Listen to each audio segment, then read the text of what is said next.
Welcome back, everyone. I'm so thrilled you're joining me for this explainer. Today, we're taking some pretty dense syllabus notes from a National Sports Institute and translating them into an incredible visual journey. We're going to trace the evolutionary arc of judo. We'll watch it transform from a highly dangerous combat art right into a profound global philosophy.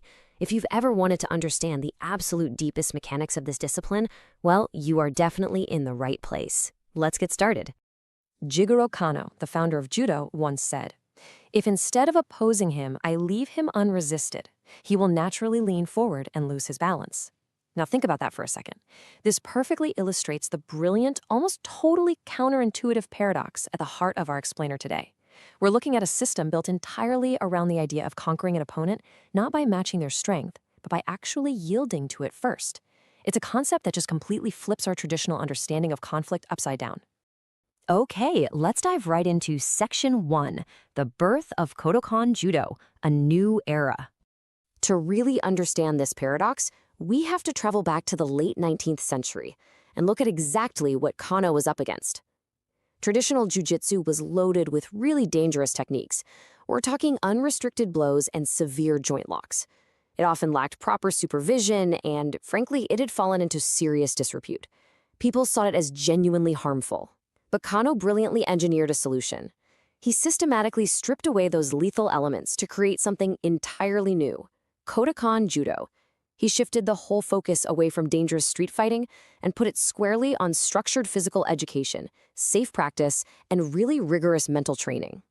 Look at these handwritten source records. It is just incredible to see this kind of history up close. These notes detail Kano's exact thought process during this reconstruction. Notice how he specifically called his new system Kodokan, which translates to a school for studying the way. He did this to firmly, deliberately distance his practice from the harmful, aggressive reputation of those older jiu-jitsu styles. He really wanted to emphasize that this was a path for life, not just a way to win a street fight. And that bold vision officially began in the year 1882. That's when Kano established the Kodokan. What I absolutely love about this history, because it's just a classic underdog story, is that in his very first year, Kano started with a grand total of only 9 students. Seriously, just 9. And from those incredibly humble beginnings, this massive international phenomenon was born. But of course, Kano's new system didn't just gain global respect overnight. It had to be proven. And that leads us to what feels like a real cinematic climax, the 1886 Metropolitan Police Tournament. Kano's modern, intellectual, gentle judo was about to be put to the ultimate test against the rough, battle-hardened, traditional jiu-jitsu school of Hikofsuke Totsuka. This was basically a do-or-die showdown for the survival and legitimacy of the Kodokan. The police selected exactly 15 men from each school for a head-to-head clash. And the result? Well, out of those 15 matches, Kano's Kodokan won every single bout. Every single one, with the exception of 2 draws. It was a complete and total sweep. This dramatic, undeniable victory cemented judo's absolute supremacy over traditional jiu-jitsu once and for all. Moving on to Section 2, the physics of gentleness, the force analogy. So you're probably wondering, how did they completely demolish brute force like that? Well, Kitano explained it using this brilliant units of force analogy. Let's walk through it. Imagine an opponent pushes you with 10 units of force, right? But you only have 7 units of strength to push back. If you resist, you lose. It's just simple physics. But what if instead of resisting, you yield, you give way? The opponent naturally falls forward. Suddenly, their usable force drops to, say, maybe 3 units as they stumble and lose their balance. Now, you still have your 7 units of force perfectly intact, so you can easily use your 7 units against their weakened 3 units to defeat them. Kitano took this highly abstract philosophy and turned it into an undeniable, totally practical physics formula. It's just brilliant. Let's transition to Section 3, Philosophy Beyond the Mat, Filling the Emptiness. Now, what's really interesting here is that Kano didn't just stop at the physical mechanics. He expanded this into a complete way of living to fill the emptiness of the mind. The very first major principle here is Juno-ri, the principle of gentleness. Think of this as the absolute foundational bedrock of the art. It's exactly what we just looked at in that math equation, replacing brute force and rigid resistance with fluid adaptability. It is the conscious tactical decision to give way rather than clash head-on. Next up is Seiyoku Zenyo Nori, which means maximum efficiency with minimum effort. This principle instructs practitioners to use their physical and mental energy in the most optimized, rational way possible. It's all about beating an opponent defensively by never wasting a single ounce of your own energy and instead directing your strength perfectly. And finally, we have jita kyoi no ri, the principle of mutual welfare and benefit.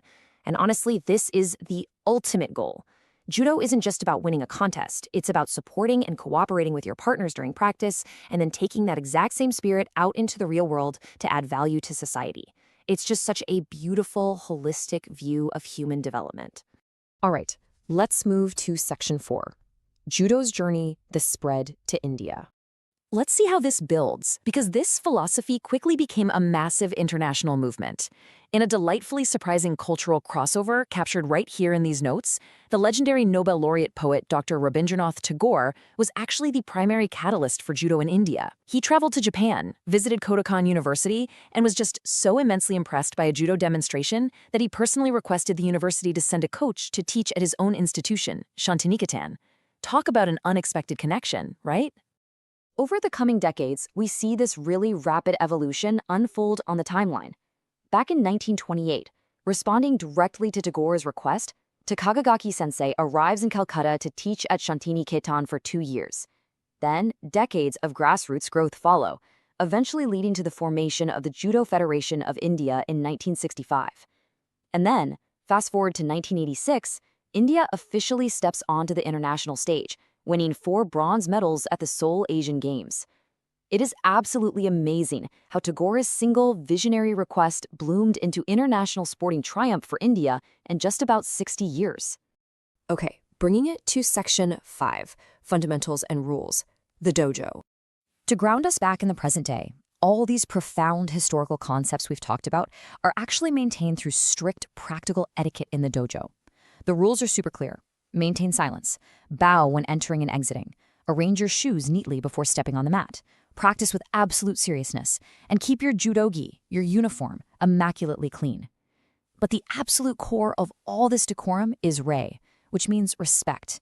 It requires mutual respect for your teachers, your seniors, your partners, and even the physical space itself. And look at this. The physical act of showing respect is incredibly precise. Rei isn't just some casual nod you give a buddy, it is an integral part of the decorum, explicitly divided into standing and kneeling forms, each with really meticulous instructions. So for the ritsu rei, which is the standing bow, you stand firmly in position, you bend your body forward from the waist exactly up to 30 degrees, keeping your palms sliding down to rest naturally in front of your thighs. This physical movement perfectly reflects the mental discipline of Juno-ri. It requires total presence and control. And then we have the za-rei, the much more formal kneeling bow. You descend with your left foot first. You sit squarely on your calf muscles, keeping your toes stretched flat behind you.